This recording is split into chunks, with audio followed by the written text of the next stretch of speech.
everybody. David Chatham with Angel Oak Creative here. Welcome to another episode of Impact Interviews. This is probably our third in the series.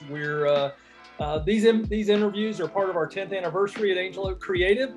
We've declared 2022 a year of love and impact, Kristine.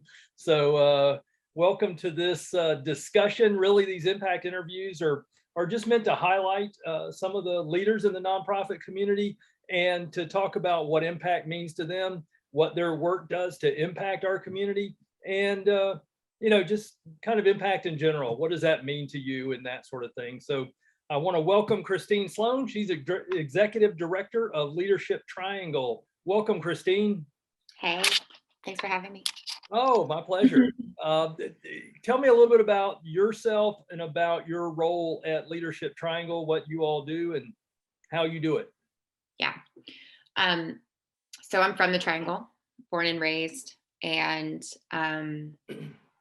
while that fact about me didn't express itself as much in my career, it does with Leadership Triangle. I think being from a place like the Triangle, I feel accountable and responsible for this region and what it looks like moving forward, and helping to shape what it looks like moving forward. My background, I spent about close to a decade in international development and have now been in leadership development for 7 years. And went all around the world before coming back to the Triangle. I moved back in 2017 and have been here since. So it's a winding path into this role, though one that, always it feels coherent to me. It may look odd on paper, but yeah. I am NC State grad, Wolfpack fan my entire life, came home from the hospital wrapped in an NC State blanket. So go Wolfpack. Can't talk about anything else. I don't know what color you're wearing right now, David, but it doesn't work in my, well, I went to UNC Wilmington, so I have no dog in that fight, but I should have prepared better with my choice of shirt here. So sorry about that. No, you're good. I can change if you want. I think I have something red. So yeah, we'll pause. Okay. Just pretend like it's red. Okay. We'll just pretend. It's hard to do. No, I know. I'm sorry. I didn't realize I was gonna traumatize you. So my bad. So well, sorry to interrupt. You're good. No, that's a little bit about me, broad strokes. My Leadership Triangle. So Leadership Triangle is a 501c3 nonprofit. We were founded in 1992. So we are currently celebrating our 30-year anniversary. Congratulations. Thanks. I came into my role as executive director and with the organization in July 1st of 2020. Thing I love about Leadership Triangle, you may have heard of like Leadership Raleigh or Leadership Charlotte. Those leadership programs are tied into a chamber of commerce within each city. And so they are supportive of the community as a whole, but they are like there to support the chamber. Right. And I think one of the pieces that like I learned about our history after I joined this organization is that Leadership Triangle was actually formed by a group of community members who just said, we love Leadership Raleigh, we love Leadership Durham. We want to be able to put there used to be a Leadership Durham. We want to be able to put these pieces together and look at the region as a whole, because that's how we live our lives. Yeah. Like I go to school in Raleigh, but my kids do Taekwondo in Cary, and my partner goes to Durham, or they work in RTP. Like we live in a regional way. And so they wanted to see that reflected in a community engagement nonprofit. Yeah. And they wanted to do work on behalf of the region. And over time, Leadership Triangle has also embraced more of the leadership side of our name. And we've really invested in building out a very, very rigorous personal leadership development program, in addition to our more regional kind of information engagement program.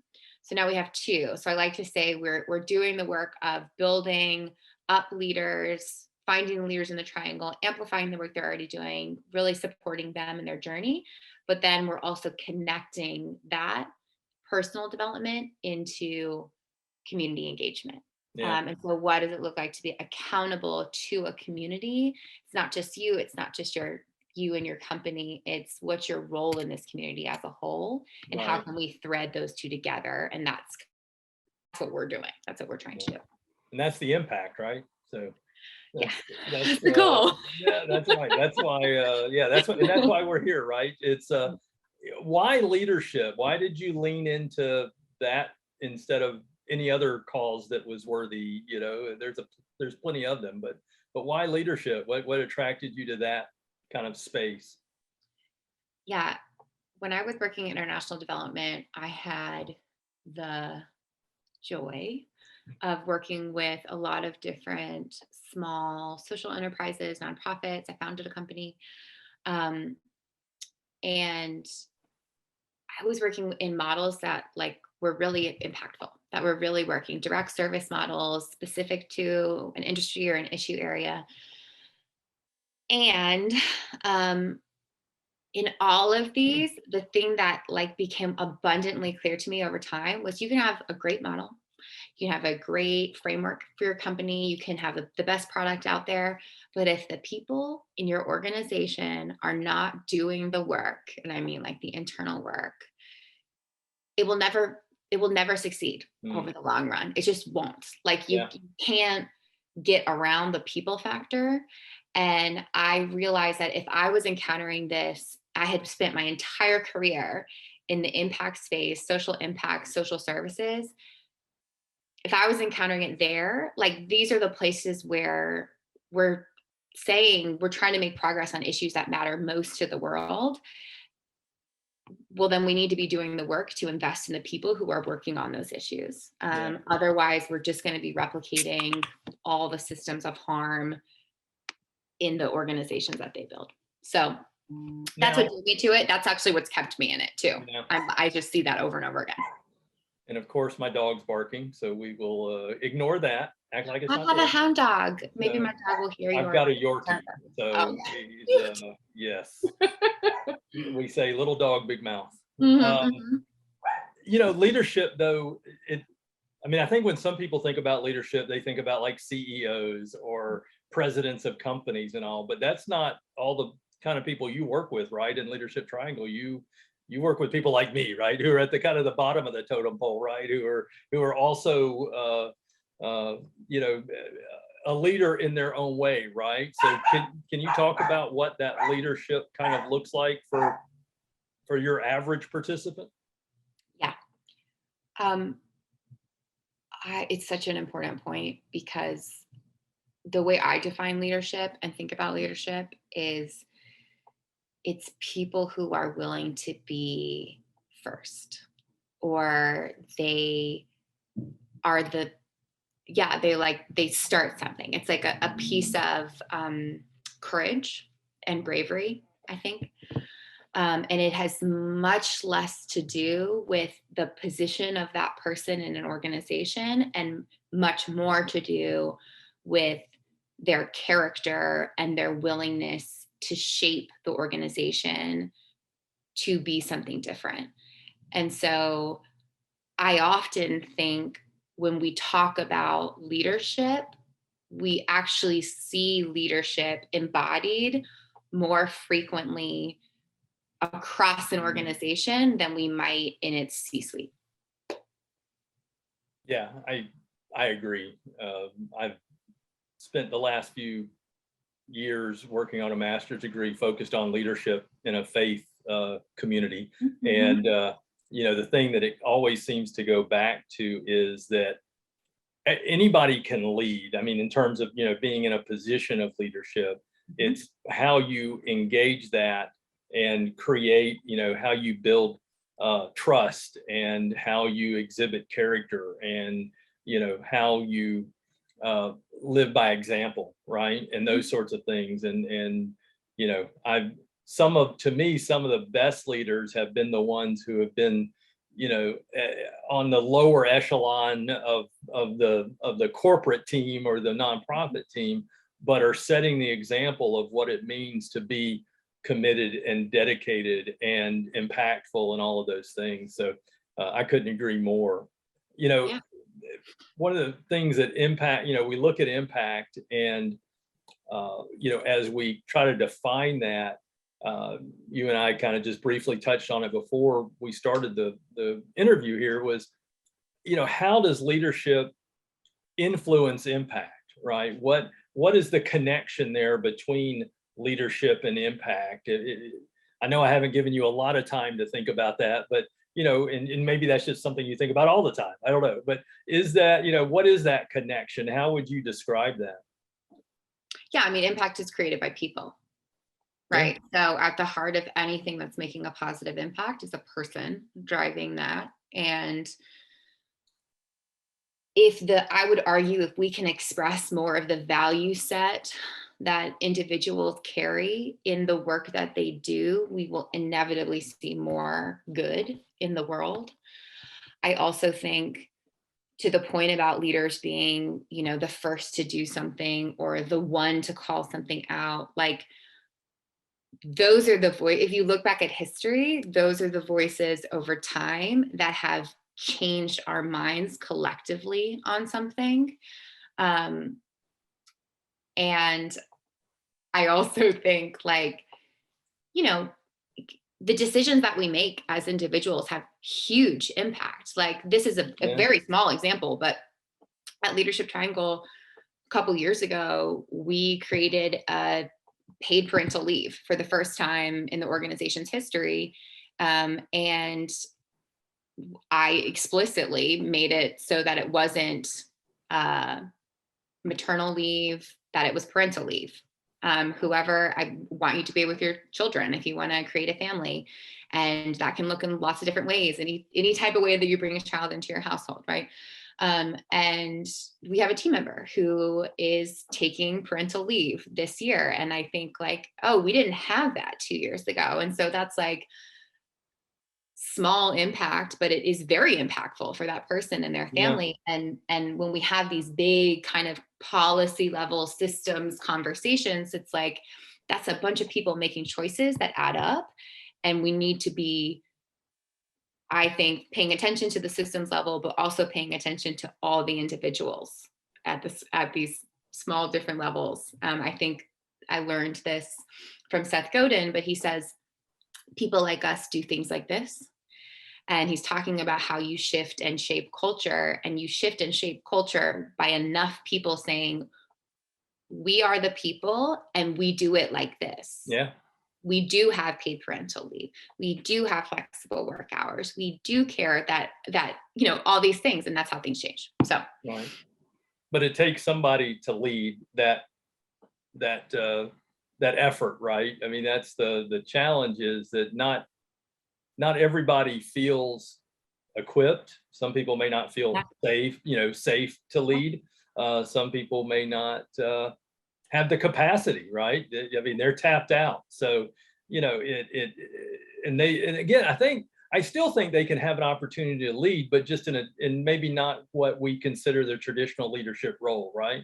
I mean, again, they can still lead by example, which to me is one of the most impactful ways to lead. To your point, if you and your organization believe that there's importance of fostering family and community, the setting that tone by creating a parental leave policy that allows it, that certainly sets the tone for other organizations who come into contact with you through Leadership Triangle or other ways. So yeah, kudos to you for that.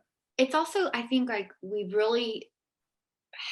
think we're starting to do this, but I think we have to disentangle positional power, which is important, and leadership. Yeah. Because we have said they are the same thing. The leader is the person with positional power, but in a room, the thing that can shift what a company decides to do is one person like asking a question into the space. And I get when people say, look, I'm not the boss, I don't have the decision. I think there's a lot of work to do around distributing decision rights and things like that in organizations. But I also think, what's the smallest step you can take that feels courageous to you, that would better align the work that you're doing with who you are, like to bring more integrity into your workplace. And I think like if we can get the smallest possible steps happening from enough people, like that's enough also to start to push the needle forward. But yeah, I mean, it's scary. It's you can never have these conversations of like everybody should lead in a vacuum, because it's like that's not how the world works. No, like, right. Right. Right. But and like everyone has something to contribute. Right. Yes. Yeah, it is. I mean, it's a challenge. So turning that into the kind of, most of our audience, the ones that we speak to, are mostly nonprofits like yourself, like your organization. What have you seen? Because I know that you have had nonprofit leaders go through Leadership Triangle. What have you seen there? Is there any difference? Is there any nuance? Are there any nuances to that kind of leadership within a nonprofit versus a corporation? How would you kind of discern any of that? Yeah, I mean, I think people are people everywhere. Yeah. But I think what often happens, or more frequently happens in nonprofits, is people are not only going to do the work, but they are personally invested in the mission of the work. Yeah. And especially with executive directors like myself, we can get too attached. Because I don't believe that. Yeah. It feels I've like never seen that happen. Of yourself, you know what I'm saying? So a lot of what we do, and so then there can be burnout, and then there can also be like toxic cultures where the executive director is making every decision. That's not healthy. Yeah. So a lot of what we do is really helping people to articulate, like, who are you? It doesn't matter if you're coming from a nonprofit or a public, but who are you? What are your values? Yeah. How do you want to show up for your team and your organization? And then how do we ensure that your organization exists outside of you? Like, if you are so tied into your organization that it's not feasible to assume the two are two separate things. Like I'm often like, oh, this program that we're doing reflects like all of my opinions about this, right? And like, it absolutely should not, right? So what are the other voices we need to bring in? But you got to do a lot of like self-awareness work in terms of leadership to say, oh, and like thinking about, I don't like the word delegating, but thinking about like distributing decisions, thinking about, are you inviting and creating a culture of feedback in your organization so that people can tell you that they don't, or for community, like for nonprofits, which are very community focused, does community feel like they can tell you, we don't like that thing you did, or we think you're going in the wrong direction? And are you set up to actually listen to them? Like, those are all leadership skills. They come across as like systems things, but there's people, again, in all of that. Yeah. I mean, I think the challenges that nonprofits face aren't necessarily unique to them, right? I mean, corporations deal with issues of capacity. They deal with issues of budget. There are sometimes fewer, barriers maybe to making some of those decisions. And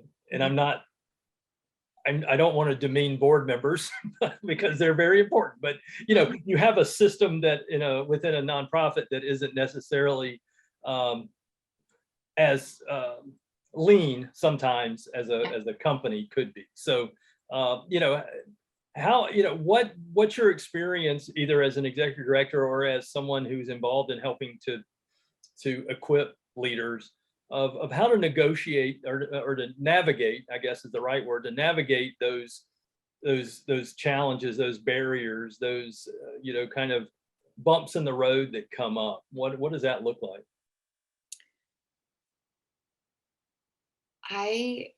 What I do and what I support other people in doing is getting really clear on decision rights. And what I mean is like, who has the right to make this decision? And at what point does the decision require more than one person's eyes on it?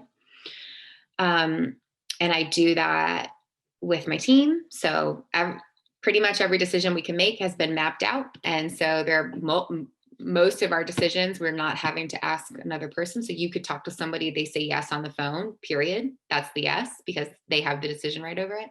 Interesting. The things that are really important, like our mission and our values, those have to be, everybody has to say yes.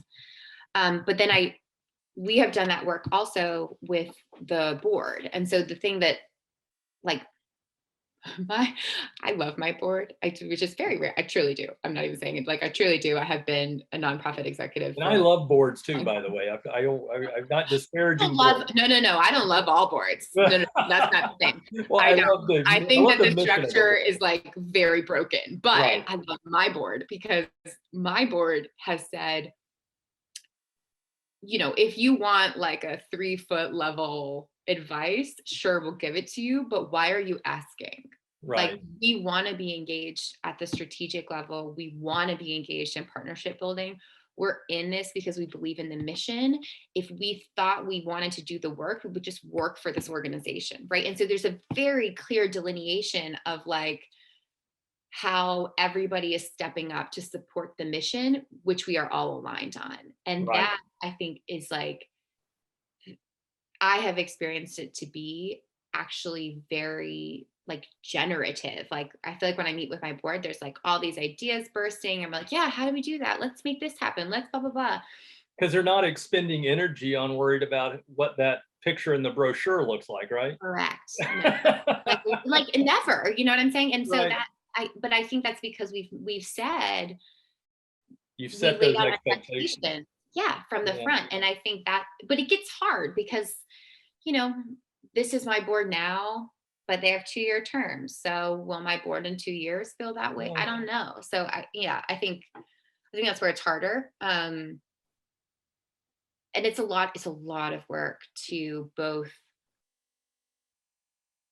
work with a board well, and then also work with a team well. And I know a lot of executive directors who say, I have one culture with my team, one set of way of doing things, one set of values, whatever. And I have a completely different culture when it comes to my relationship with my board. And I think when it's not aligned, what's happening internal to the organization and then what's happening at the board level, that's where you get into trouble. Yeah.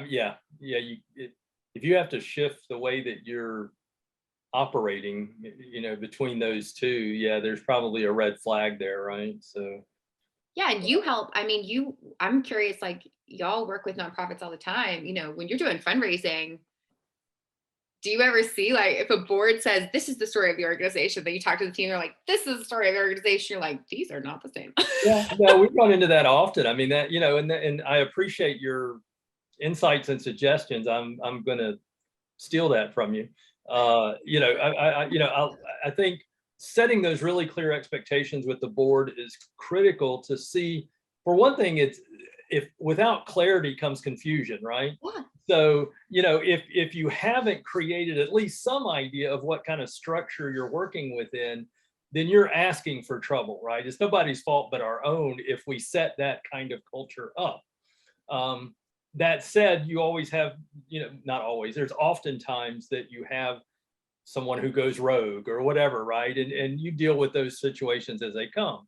But to your point, setting those really clear expectations from the beginning, before the person's even agreed to join the board or before they're invited to join the board, if they can abide by those, if those are acceptable to them, and if not, why? What is it that creates a tension there? And then having those conversations early avoids a lot of dissension and a lot of chaos in the future. So, yeah, I mean, we certainly run into that, and it's not uncommon, sadly, but it's also, you know, something that I think as leaders grow, and I've seen a number of our clients, the executive director side of our clients, really lean into better understanding how their leadership influences the entire organization, from the board, to frontline people, to people in marketing or wherever, right? I mean,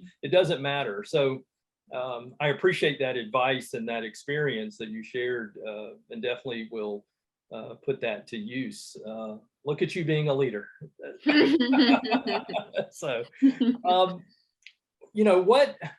what are some of the, and maybe we've touched on some already, but what are some of the common misperceptions or myths about leadership that you try to dispel as you work with people in the triangle to help them to develop their leadership? One that drives me bananas is when people say, like, this is how you be a leader, like the 10 steps to being a leader. I'm like, oh my, like that is really fundamentally misunderstanding human nature. And I've heard a lot of people say, okay, you don't want to be like command and control kind of a leader. You should be a servant leader. You should be a this leader. And I really push back on that, because as a leader, you have to be able to flex. Like, you have to be adaptable. You have to know it's not actually helpful for me to be a quote servant leader at all times. Like, if what I need to be in that moment to be supportive for the organization as a whole is to be like capable and in charge and directive, right? Like, or and then there are moments where I absolutely do not need to be in charge and directive, and I need to take a seat and listen, right? And so I think, like, the thing that I always tell people is there's no prescribed model for like, this is how you be a leader. Being a leader, I think personally, is, do you know yourself? Do you know your values? Are you acting in integrity with your values a majority of the time?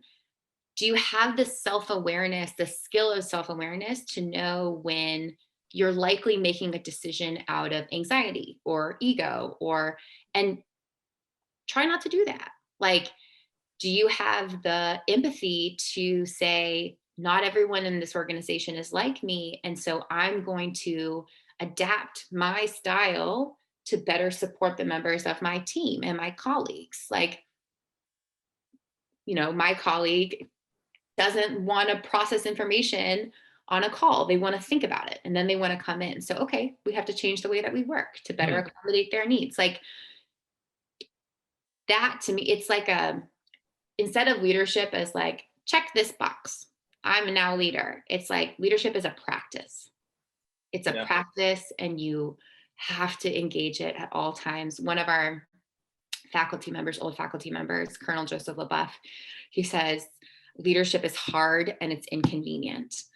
And it's hard and it's inconvenient because you always have to do it. Like, you're always having to practice it, or else you're going to show up maybe in a way that you're not happy with. So, well, there's also, there's, and I'm sure it's elsewhere other than Spider-Man, but with great power comes great responsibility, right? So, one thing we haven't talked about is accountability, right? As a leader. And for some, that's one reason they don't want to lead, right? Because they don't want to be, and it's not because they're not capable of it. They just don't want the hassle of being accountable, right? I think we're all accountable to something. I don't care what role you're in, no matter what. But I think that that degree of accountability is scary sometimes. But I think we also, part of leadership, I believe, is giving people permission to fail or to experience a lack of success, depending on how you want to put it, right? But it's not creating an atmosphere of, if you make a mistake, you're done, right? And I think creating a degree of accountability is important, but also create, one of our values at Angel Oak is grace, right? that, you know, we give people some slack when they need it, right? We're not like, you know, we don't beat them over the head with their mistakes. We don't, you know, we certainly hold them accountable. There's always some consequences there, right? If it depending on the mistake, but you know, it's not something that we hold over somebody's head or that we, you know, try to shame them for. It's okay, what can we learn from that? And then let's move on and not let it happen again if we can help it, and then let's learn from it. So I don't know, any thoughts on kind of accountability as it relates to leadership, especially in the nonprofit community, right? I mean, that I think a lot of people want to lead, but they don't want to be accountable sometimes. And I think there's a tension there, right? Is I want to help make those decisions, but if something goes wrong, you know, it's either not my fault or it was out of my control. So, and again, I don't want to paint too broad a brush. There's a lot of people who don't do that, but that I've found that to be one, you know, one circumstance that seems to be common. So Yeah, there's a lot there. One, I would say you very well articulated something that we talk about a lot, which is that all values are inherently in tension with other values at all times. So if you have a culture of accountability, you also need to build at the same time a culture of grace or a culture of experimentation, because one without the other is like unhealthy, right? So it's, you have to have this and you have to have this, and you have to pay attention to make sure you have both. So that's one thing. Yeah, I mean, to the conversation we were having earlier about impact, I say to people, like, no matter where you're working, what you're doing in the world has an impact, and you will be held accountable for that impact. And that even if you didn't make the choice, if you did the thing, you know, the broad brush history will look back and see what you were a part of, and that's what you will be judged by. And I think it is scary to be accountable in the immediate term, but we are all always accountable in the long term. And so that's one thing that I hold is, you know, I'm being held accountable in this moment, which is actually giving me the opportunity to be better in the long run. And that is a gift that I am able to change. I think about, you know, all within the power structure, right? All the ways in which my identities hold power in our culture.